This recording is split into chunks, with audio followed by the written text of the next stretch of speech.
जय श्रीकृष्ण, राधे राधे. मग आमची 4 धाम यात्रा पूर्ण सफल झाली. रात्री आम्ही 12-12:30 वाजे 1 वाजेपर्यंत आम्ही तिथं उतरलो होतो नांदेडला.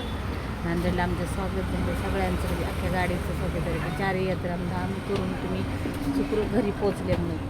हेच त्यासाठी मी सगळ्या तिथल्या नांदेडच्या लोकांनी, म्हणजे जे त्याच्या आई वडील भाऊ बहीण कोणी बी असू द्या, ते सगळे आले ते स्वागत करायसाठी. किती खूप छान वाटतं ना. आपण जेव्हा काहीतरी चांगलं करतो तर तेव्हा आनंद बी आपल्याला भेटतो आणि आनंद घ्यायचाच असतो सगळ्यांनी. आता मी काय केलं, सकाळी उठली, ताई म्हटल्या घरी चला. म्हणजे सकाळी उठली, पहिली गाडी पकडली का तर माझं सगळी घरी ओढ होती, कारण आज महिना झाला मी बाहेर आहे.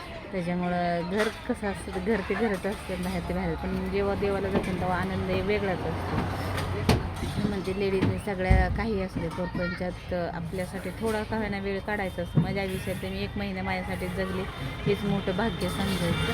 सगळ्यांच्या भाग्याने जगली मी, माझ्या एकट्याच्या भाग्याने नाही आहे, नशीब असतं माणसाचं. पण बघा ना, 4 धाम करणं म्हणजे सोपं नाही आहे. जेव्हा तुम्ही जाताना तेव्हा तुम्हाला नक्कीच कळेल 4 धाम यात्रा काय असते.